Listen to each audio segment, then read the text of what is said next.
Dans la construction d'un État émergent, il revient à chaque acteur de la vie nationale d'œuvrer, quel que soit son rang social, à la consolidation des acquis, ce qui passe par la nécessité de se donner une culture citoyenne. À cela s'ajoute un engagement patriotique pour une vision commune de l'avenir. Comment arriver avec ces différentes opinions politiques à construire la vision du Togo? La construction de la vision d'un pays dépend de la volonté des acteurs qui animent la vie sociale et la vie politique à contribuer aux actions de développement.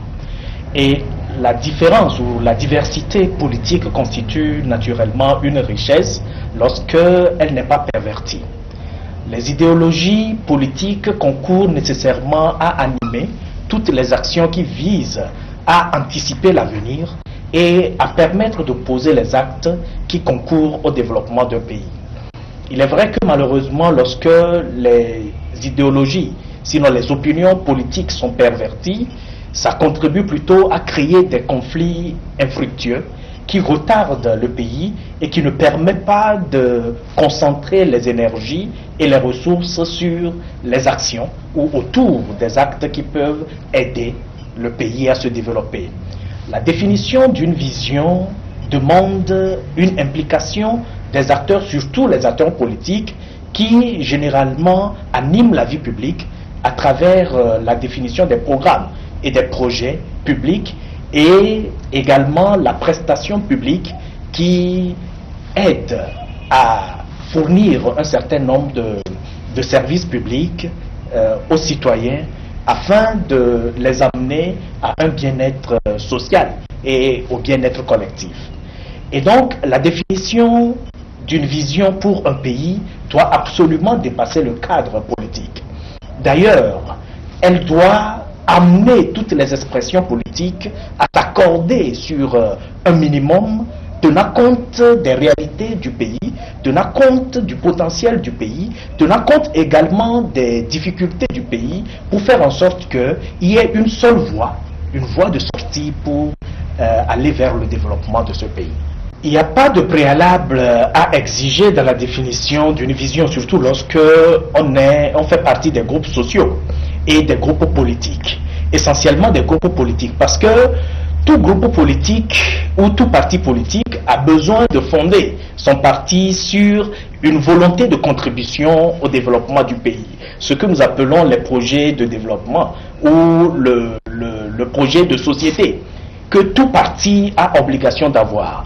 Et donc, c'est une manière de prendre en compte ces projets ou les axes inscrits dans ces projets dans la définition de la vision globale. Parce que la vision répond aux préoccupations de gouvernance. La gouvernance qui veut que la gestion des affaires publiques soit participative, implique davantage tous les acteurs, que ce soit du secteur privé, que ce soit le secteur associatif, que ce soit également du secteur public, avec les partenaires en appui. Et donc, c'est un cadre qui permet aux partenaires, justement, qui accompagnent les efforts du pays, de pouvoir avoir une visibilité dans les moyens que le pays veut se doter et également dans la destination que le pays veut se donner. On dit souvent que tous les chemins mènent à Rome. Mais encore faudrait-il savoir que nous allons à Rome. Et donc, lorsque on évolue et qu'on ne sait pas la destination, ça devient un danger. Parce que là, ça laisse très vite cours à l'anarchie, ce qui ne contribue pas à des efforts concourant au développement. De cette vision partagée va à coup sûr découler l'implication de tous les citoyens à libérer leur potentiel pour construire un État fort et prospère. La vision du Togo va donc prendre en compte tous les acteurs de la vie nationale. La vision du Togo implique-t-elle la participation de tous les acteurs? L'implication des acteurs à la définition de la vision du Togo est une condition sine qua non pour réussir cette vision. Parce que nous ne sommes pas sans savoir qu'une vision est nécessairement reposée sur un diagnostic participatif qui permet d'apprécier au mieux les forces et les faiblesses internes, les atouts, les potentiels, mais également les défis qui attendent le pays. Et la démocratie, dans son expression, voudrait que le gouvernement soit par le peuple, pour le peuple Et la démocratie représentative à laquelle le Togo a souscrit permet en sorte que les acteurs politiques soient le cadre, en fait, sinon les acteurs qui concourent au mieux à définir cette vision.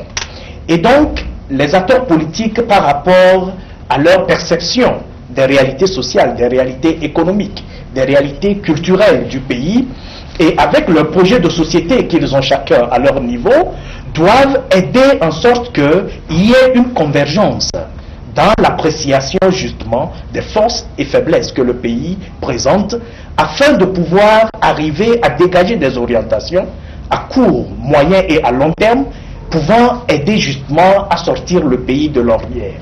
Tout le monde ne serait pas gouvernant à la fois. Les partis qui sont au pouvoir ont la charge, pourquoi pas, de conduire tout processus conduisant à définir une vision pour le pays. Et les partis de l'opposition, étant l'antichambre en fait, devraient également apporter leur pierre, sans réserve et sans condition, de sorte que l'ensemble des couches sociales, les couches sociales les plus reculées, les couches sociales les plus pauvres, les couches sociales les plus défavorisées par rapport aux actions publiques, puissent être prises en compte, et de sorte que les actions qui seront planifiées, leur mise en œuvre, puissent contribuer de manière tangible et de manière efficace à la réduction de la pauvreté et à la satisfaction des besoins des populations. Donc l'implication des groupes politiques et des groupes sociaux est une exigence pour une meilleure définition d'une vision pour le pays. Et j'aimerais dire que le Togo n'avait pas connu une vision entre-temps.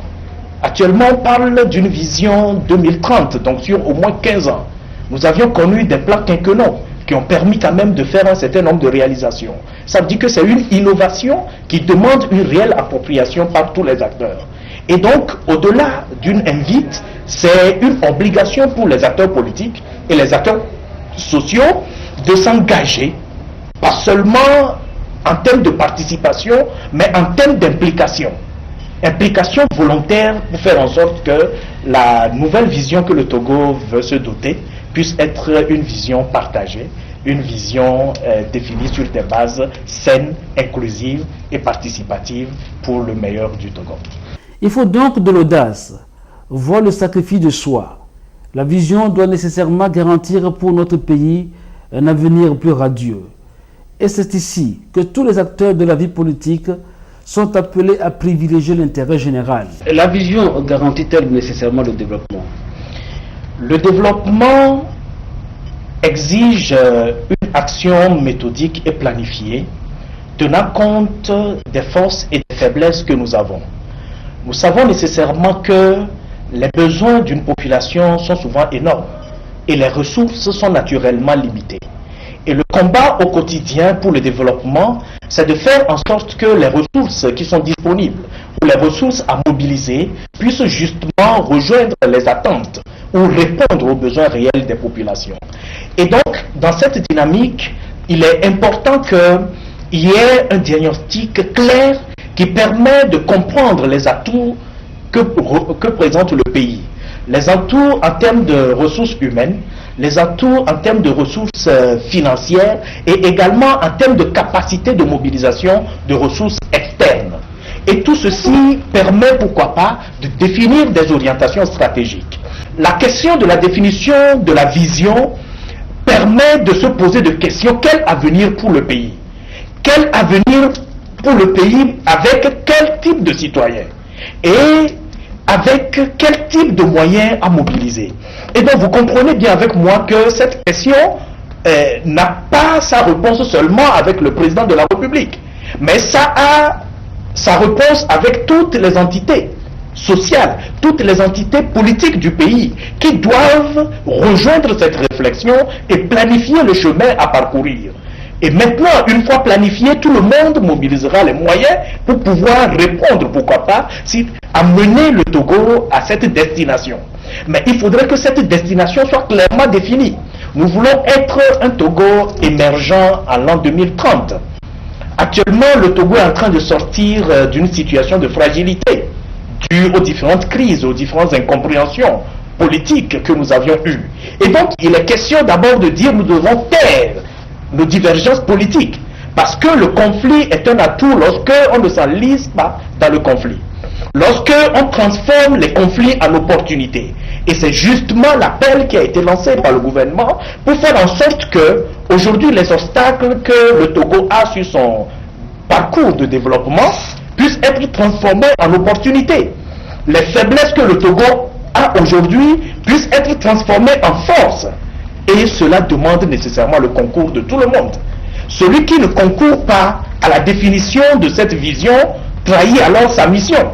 Parce que justement la mission de tous les acteurs, de tous les groupes sociaux, de tous les groupes politiques, c'est justement garantir un meilleur vivre pour le peuple.